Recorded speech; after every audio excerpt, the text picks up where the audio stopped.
Fala galera, a gente vai começar agora mais uma aula daquelas bem padrão diamante de biologia. E antes da gente começar, logicamente tem sempre aquela instrução. Esteja com o papel, esteja com a caneta na mão, para que você possa fazer anotações ao longo das aulas. Lembrando que o conhecimento ele entra pelos dedos, então você precisa fazer anotações. Caso tenha alguma dúvida, só deixar ela aqui nos comentários. Curte o vídeo, se inscreve no canal e vamos deixar de enrolação e vamos embora para aprender biologia. Pois é, galerinha, estamos aqui para mais uma aula padrão diamante de biologia, né? Dando continuidade ao nosso assunto de introdução à biologia.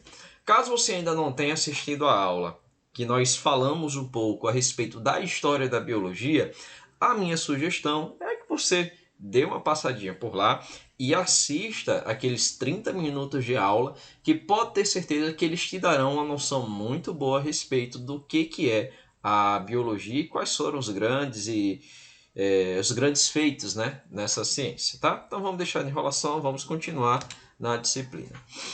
O que é a biologia? O que ela estuda? Bom, a biologia é uma das ciências que se enquadram dentro das ciências da natureza, né? Junto com a física, com a química, com a geofísica, dentre outras disciplinas que compõem a parte da ciência que estuda a natureza, né? A biologia, dentre todas essas, é a que se preocupa em estudar os seres vivos e os processos vitais. Logicamente, muitas vezes nós ouvimos que a biologia, do grego bios, que significa vida, logos, estuda ou tratado sobre, então seria a ciência que estuda a vida, né? Mas, como já falei em outras oportunidades, o conceito de vida ele não é algo muito preciso. Então, por não ser muito preciso, é que a gente acaba concentrando o estudo da biologia mais a respeito das características que manifestam a vida. Então, quais são essas características que manifestam a vida, né? Quais são as características dos seres vivos? Primeiramente, todo ser vivo ele tem uma composição química diferenciada. Cerca de 99% da composição química dos seres vivos é de apenas 6 elementos, que são esses que estão aqui destacados para vocês: o carbono, hidrogênio, oxigênio, nitrogênio, fósforo e enxofre, formando esse acrônimo, né, essa palavrinha chamada CHOMPS, né? Em termos de molécula, lembre-se que nós temos aquela sequência, né? Os átomos eles vão se juntar. A gente vai explicar isso um pouquinho mais à frente. Os átomos eles vão se juntar e vão formar as chamadas moléculas, moçada. Então aqui, ó, moléculas, beleza. Em relação às moléculas, eu tenho moléculas que são moléculas inorgânicas e tenho moléculas que são orgânicas. Qual que é a diferença entre essas moléculas, Emanuel? As moléculas orgânicas elas são formadas principalmente por carbono e hidrogênio, ok? E esse carbono ele é tetravalente, ou seja, ele faz 4 ligações, podendo formar várias cadeias carbônicas. Já já a gente fala mais sobre as moléculas orgânicas. E as moléculas orgânicas são água e os chamados minerais, né? Que aí pode ser tanto sais minerais, se eles estiverem no formato de cristal, como por exemplo os sais de cálcio nos nossos ossos, ou então íons, quando eles estão dissolvidos na corrente sanguínea, como o cálcio, quando está participando da coagulação do sangue, tá? De 70 a 85% de uma célula ela é composta de água. A água é a molécula mais abundante nos seres vivos, tá? Por qual motivo? Por N fatores que a gente vai aprender mais lá na bioquímica, tá? Mas por enquanto você guarda essa informação, que de 75 a 85% de uma célula é formada por água, né? E de moléculas orgânicas, aí nós temos carboidratos, lipídios, vitaminas, proteínas e, por fim, os ácidos nucleicos. Mas o que são essas moléculas orgânicas? Então, aprofundando um pouquinho mais a respeito do que seria essas moléculas orgânicas, veja que a definição a princípio foi de uma molécula que tem carbono e hidrogênio, né? Ok. Mas como assim carbono e hidrogênio? Quando tem o carbono e hidrogênio ligados covalentemente. O carbono ele possui número atômico 6, né? Número atômico, lembrando que lá da química, né, o Z, número atômico é a quantidade de prótons, né? E se ele está no estado neutro, a mesma quantidade de prótons, que seria carga positiva, é a mesma coisa da quantidade de elétrons, que tem carga negativa. Se eu faço a distribuição eletrônica do carbono, eu vou ter um S2, 2S2, 2P2. Por quê? Porque ele possui 6 elétrons no total, sendo 4 deles na camada de valência. Se ele possui 4 elétrons na camada de valência, então ele está na família 4A. Ele é um ametal. Beleza. Existe uma teoria que diz que para que um átomo ele fique estável, ele precisa ter 8 elétrons na camada de valência. Veja, o carbono tem 4, então ele precisa obter mais 4 elétrons na camada de valência. Importante, o que é a camada de valência? A camada de valência ela é a última camada da eletrosfera. Imagine o seguinte, eu tenho aqui o átomo ele tem uma parte central, que é denominada de núcleo, onde eu tenho os prótons, que têm carga positiva, e os nêutrons, que não têm carga. E ao redor do núcleo tem uma zona que é denominada de eletrosfera. A eletrosfera ela é dividida em 7 camadas, camada K, L, M e por aí vai, até fazer os 7. O átomo de carbono ele só possui 2 camadas, que é a camada K e a camada L. E na última camada, que é a camada L, que seria a camada de valência do átomo de carbono, observe que ele tem 4 elétrons. Então, para ele ficar estabilizado conforme a regra do octeto, ele precisa fazer o quê? Mais 4 ligações para ficar com 4 elétrons na última camada. Essa ligação que o carbono vai fazer é a ligação covalente, que no caso da ligação covalente, o princípio dela é o compartilhamento de elétrons. Então, com quem ele tiver ligado, ele vai compartilhar os elétrons, ok? Para ficar estabilizado, ok?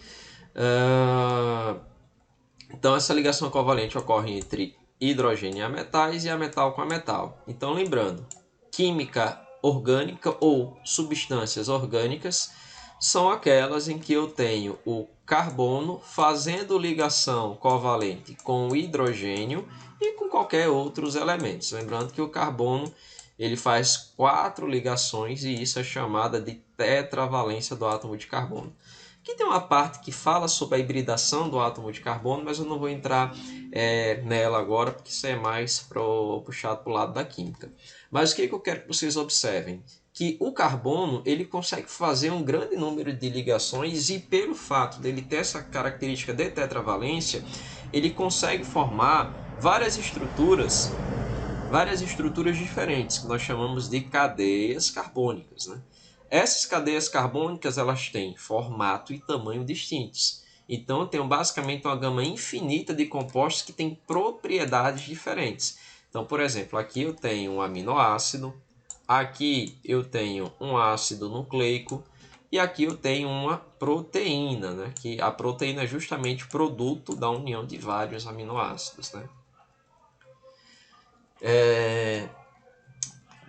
A respeito de funções das moléculas orgânicas, basicamente carboidrato e lipídio têm função energética, proteína função estrutural, regulatória e catalítica, e o DNA função informacional. Vamos compreender um pouco mais a respeito disso. Gente, essas informações que estão nesse slide são padrão diamante, então você precisa tê-las aí guardadas, anotadas no fundo do seu ventrículo esquerdo. Carboidrato. é a principal fonte de energia. Glicose, açúcar. Lipídio, principal reserva energética, né? Proteína, proteína estrutural, queratina, forma cabelo, forma unha. Regulatória, seria insulina. Insulina é um hormônio de origem proteica. Se eu estou falando de uma proteína que age com função hormonal, é uma proteína regulatória.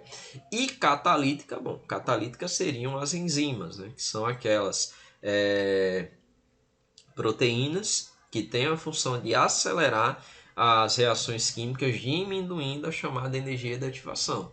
Então, quando eu tenho uma molécula que age diminuindo a energia de ativação para que uma reação química aconteça, eu tenho uma molécula catalítica, que no caso, um catalisador, que no caso das proteínas seriam as enzimas. E a molécula de hereditariedade, a molécula que transmite as características da vida, que é o DNA e o RNA. E aqui sempre tem uma questão do Enem falando sobre isso daqui, ó, o dogma central da biologia molecular. Qual que é? O DNA, para ele poder ser uma molécula de hereditariedade, para ele poder transmitir informação para outra geração, para outra descendência, ele precisa ter a habilidade de se duplicar. Um processo que nós chamamos de replicação ou duplicação do DNA. Para você formar uma proteína, você precisa dar a informação que o DNA tem. Então esse DNA ele manda essa informação por RNA em um processo chamado de transcrição. E lá nos ribossomos, que é uma organela citoplasmática, ocorre o processo de chamado tradução para a formação das proteínas. Imagine o seguinte, proteína é uma substância orgânica, DNA é outra substância orgânica, é um ácido nucleico. Então eles falam linguagens diferentes, tá? O RNA ele é um intermediário. O DNA fala, o RNA escreve o que o DNA está falando e o ribossomo faz a tradução da linguagem, né? Você tem um ácido nucleico e uma proteína, falam coisa diferente, então falam idiomas diferentes, então os ribossomos vão ter que ir lá e fazer o procedimento de tradução para que haja a fabricação da proteína. Formação padrão diamante, então fica ligado, fique esperto nela. Ainda a respeito, ou trazendo uma contextualização para a história da ciência, quando se fala de compostos orgânicos, durante muito tempo se acreditou que apenas seres vivos conseguiriam sintetizar compostos orgânicos, né? Isso era uma teoria defendida por Berzelius em 1808, que alegava que apenas seres vivos seriam capazes de fabricar compostos orgânicos. Que não durou muito tempo, porque 20 anos depois, o Euler ele conseguiu fabricar a ureia em laboratório a partir de cianato de amônio. Pegou o cianato de amônio, toda vez que você encontrar esse triângulozinho, seja em cima, seja embaixo, geralmente ele está aqui embaixo, tá, galera? Isso aqui significa calor, tá? Então ele pegou o cianato de amônio, aqueceu e conseguiu formar a ureia, que é uma substância orgânica. Veja, do inorgânico formou o orgânico, derrubando aí essa história de que somente seres vivos fabricariam compostos orgânicos, tá? Além da composição química diferenciada, os seres vivos também possuem uma organização complexa. Em que sentido? Nós temos os chamados níveis de organização, que vai do átomo até a formação de um ecossistema. Basicamente, o átomo se junta para formar moléculas, as moléculas formam organelas, organelas formam células, células formam tecidos, tecidos formam órgãos, órgãos formam sistemas, sistemas formam organismo, organismo forma um indivíduo, indivíduos de mesma espécie juntos no mesmo espaço formam a população, várias populações no mesmo ambiente formando uma comunidade. E quando eu estudo comunidade mais fatores ambientais, aí nós temos o chamado ecossistema, tá? Porque eu estudo tanto os seres vivos quanto as características ambientais, né? Tipo salinidade, temperatura, quantidade de chuva. A comunidade também pode ser chamada como biocenose. Ok? Gente, é importante. Nos vestibulares mais tradicionais, eles cobram essa ordem aqui de hierarquia, tá bem? Homeostase. A homeostase é a capacidade que cada ser vivo tem de manter constante a sua organização, o seu isolamento em relação ao ambiente externo. Quando se fala de homeostase, muita gente utiliza como exemplo a questão da temperatura. Mas não diga que a manutenção da temperatura corporal do ser humano, por exemplo, em 36,5 a 37 graus, isso é homeostase. É um exemplo de homeostase, tá? Mas essa característica do isolamento, da organização do ambiente interno do ser humano é que é, de fato, a homeostase. A manutenção da temperatura, a homeotermia. Aqui temos um exemplo do equilíbrio. Às vezes, esse equilíbrio ele, se perde, né? Se tem uma doença, alguma coisa do tipo, mas logo ele se reestabelece, né? E o metabolismo? Veja só, a tendência de qualquer sistema é o aumento da desorganização, é o aumento da entropia. Já coloquei aqui, por exemplo, o quadro da Christine Yang, né? Para quem assiste aí Grey's Anatomy, a casa da Christine Yang é bem com a entropia bem elevada, né? Bem desorganizada. Para evitar que o nosso organismo ele se desorganize, nós temos a questão do metabolismo. Então, o metabolismo ele basicamente corrobora para manter a homeostase. Existem dois tipos de reação. As reações anabólicas, que são de construção. Lembra lá, anabolizante. Você toma anabolizante para quê? Para nada, porque você não toma.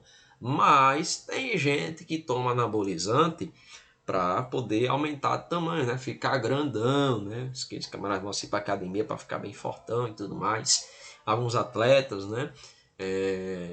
O anabolizante, construção, né? Então, síntese de moléculas complexas a partir de moléculas simples. Por exemplo, açúcar, uma molécula extremamente importante, mas não é muito fácil de ser construída. Você tem que pegar dióxido de carbono, água, CO2, água e luz do sol. Pronto.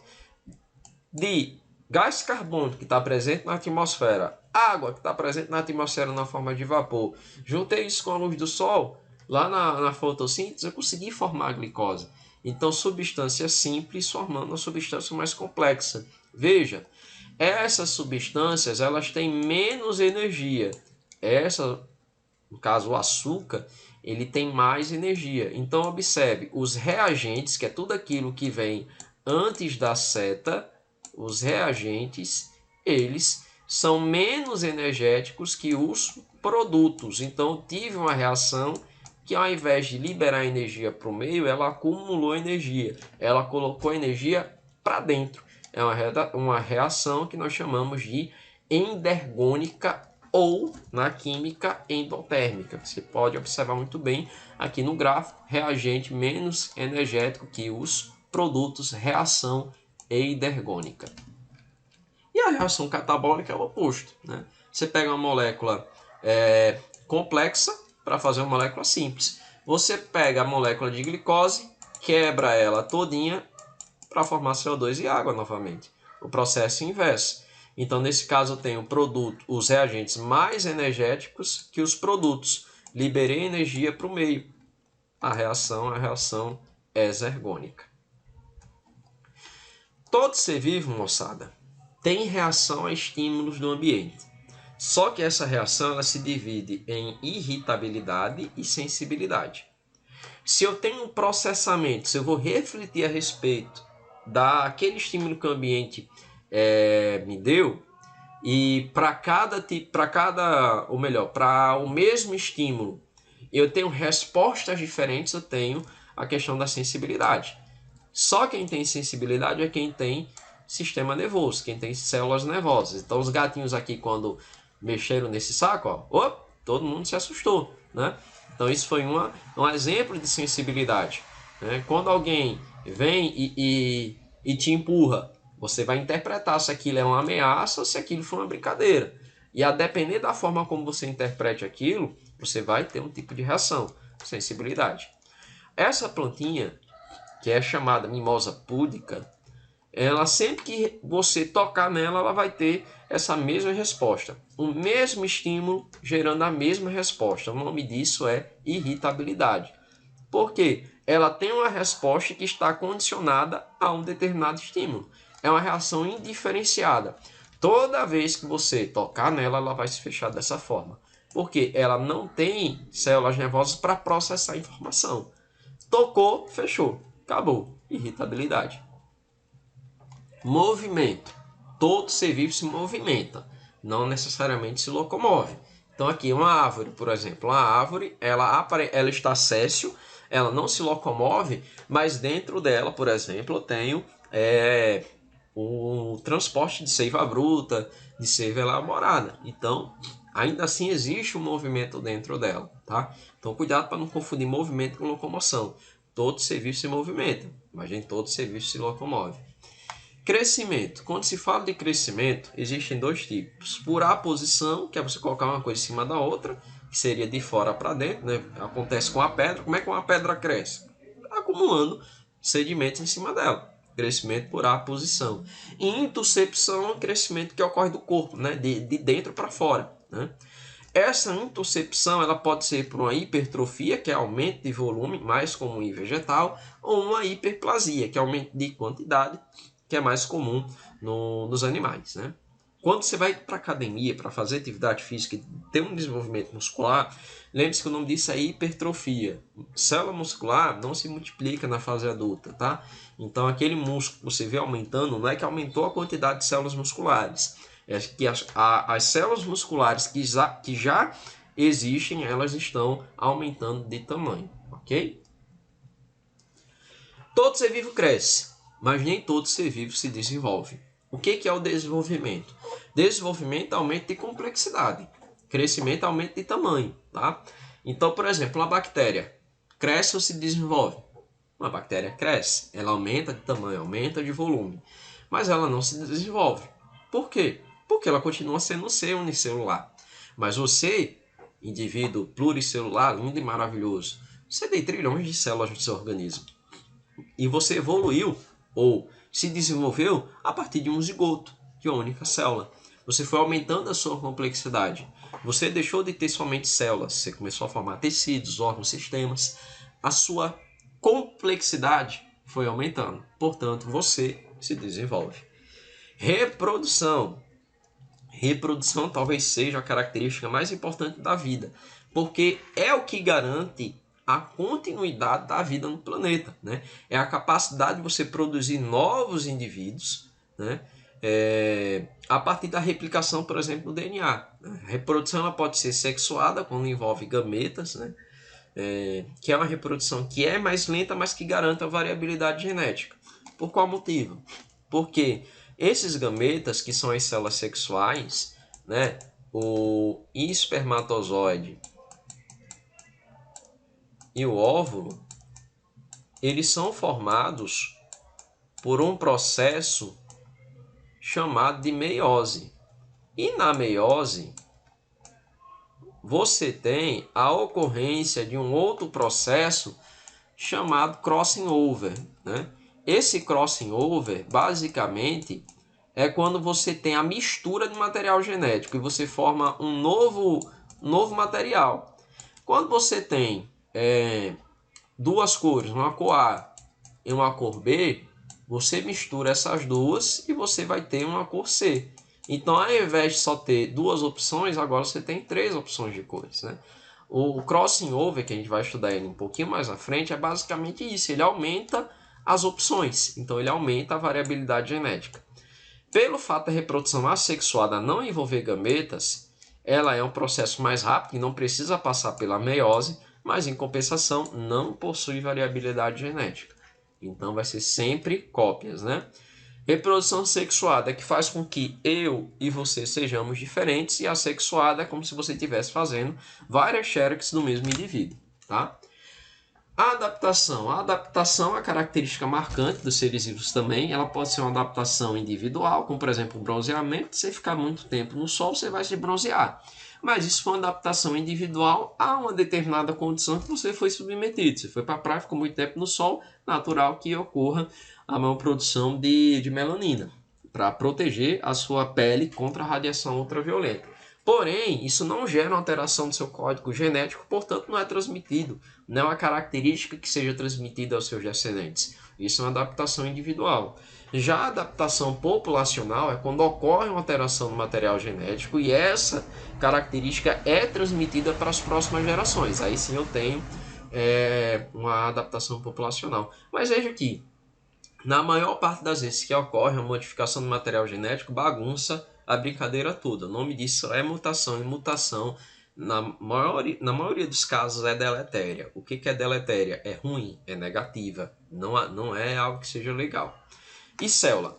Segundo a teoria celular de Schroeder e Chivan, tudo que é vivo tem célula. Emanuel, e os vírus? A gente entende os vírus mais à frente, tá? Mas eu particularmente, gosto de definir os vírus como sendo partículas infecciosas, não como seres vivos. Mas isso vai ter uma aula específica para a gente discutir. Até lá, todo ser vivo é formado por célula.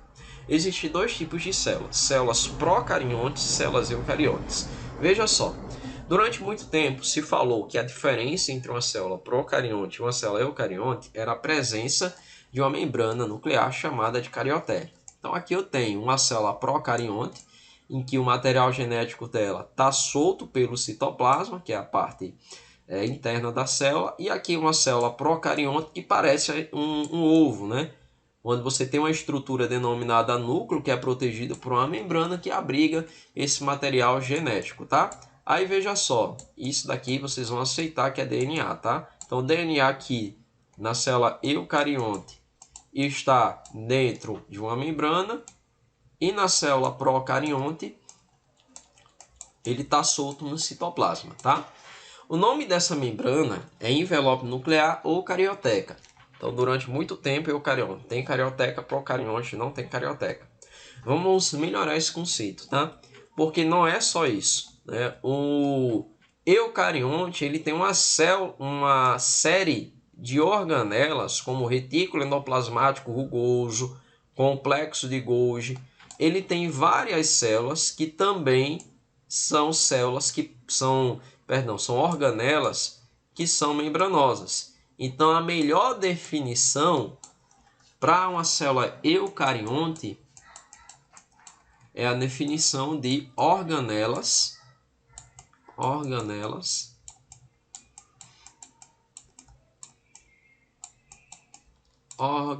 membranosas, tá? Então, a partir de hoje, falou de um organismo eucarionte, você vai dizer que são aqueles organismos que possuem organelas membranosas. A única organela que o procarionte possui é o ribossomo. O resto ele não tem não, tá, moçada? Então, a única organela que o procarionte possui são os ribossomos.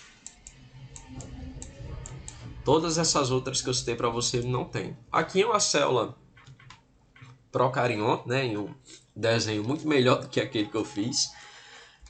Observe que você tem a membrana celular, uma parede celular e o DNA solto aqui no citoplasma. E esses pontinhos são justamente os ribossomos. Aqui eu tenho uma célula eucarionte, você percebe que ela é muito mais complexa, tem vários outros pacotinhos dentro dela, que são organelas membranosas. Aqui é uma célula de um animal. E aqui é a célula vegetal. Qual que é a diferença? Você percebe que a célula animal ela só tem uma única membrana, né? A célula vegetal ela tem essa membrana e ainda tem essa outra aqui ao redor. Então a célula vegetal ela tem a membrana plasmática e essa membrana externa a gente vai chamar de parede celular, tá bem? Aqui eu tenho uma colônia de bactérias vista no microscópio, tá? Você percebe que a gente não consegue ver ela muito de perto, não, só esses bastõezinhos, né? E aqui eu tenho uma foto, provavelmente seja aí de uma célula do intestino, né? O epitélio de revestimento do intestino, por conta dessas projeções aqui que nós chamamos de microvilosidades, né? E cada núcleozinho desse aqui, cada negocinho roxo desse é um núcleo, tá? Então aqui você tem uma quantidade enorme de células, tá bem? Aqui já tem um vaso sanguíneo, olha. Assim vai. Quando se fala de célula, as células nós dizemos que elas são a unidade morfofisiológica da vida. Morfo vem de forma, físio de funcionamento. Morfofisiológico tanto é a unidade que forma quanto é a unidade de funcionamento, né? Possui 4 componentes básicos: membrana lipoproteica, material genético, que é o DNA e o RNA, indispensáveis para haver a reprodução, ribossomo para a síntese de proteína e mitocôndria para a produção da energia. A primeira célula foi descoberta por Robert Hooke, que na verdade não viu uma célula, né? Ele viu a parede celular de uma célula vegetal. Aí veio o estudo de Schroeder, né? Que diz que toda célula vegetal, todo vegetal é formado por células, e Chivan dizendo que todo animal é formado por células. Juntou os dois e tem a chamada teoria celular, que diz justamente que todo ser vivo ele é formado por células, beleza? E aí? E os vírus? O vírus, ele é acelular. O vírus, ele é um ser vivo? Se todo ser vivo é formado por célula e o vírus ele é acelular, ele é vivo ou não?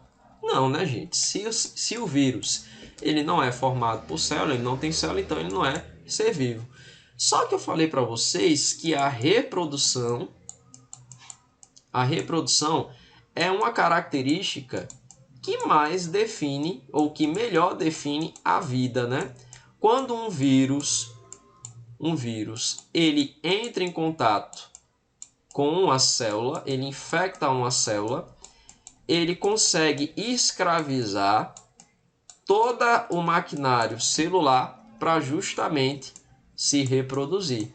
Então eu consigo uma cópia de vários vírus a partir da escravização, vamos dizer assim, de uma célula. Então o vírus ele se reproduz ao infectar uma célula.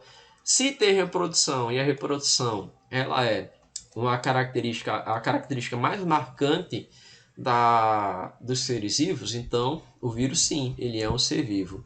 E agora, como é que ao mesmo tempo é e não é? Bom, vai depender muito da questão, né? Geralmente aborda como sendo sim um ser vivo, mas você tem que saber justificar. Se considera como ser vivo é por conta da reprodução. Se não considera como ser vivo é porque ele não possui célula. No mais, por hoje é só, né? Deixo para vocês essa pequena frase, né, de Mário Quintana. Existe um momento na vida de cada pessoa que é possível sonhar e realizar nossos sonhos. E nesse momento tão fugaz, chama-se presente. E tem a duração do tempo que passa. Então é isso, moçada. Não se esqueça de curtir o vídeo, de dar aquele joinha, de se inscrever no canal e segue lá na rede social. Qualquer coisa pode mandar tua dúvida lá. Prof. Emanuel com 2 M's e 2 L's no final. É isso mesmo. Para você, um excelente dia e que você continue tendo uma preparação bem padrão diamante. Deus te abençoe e até a próxima.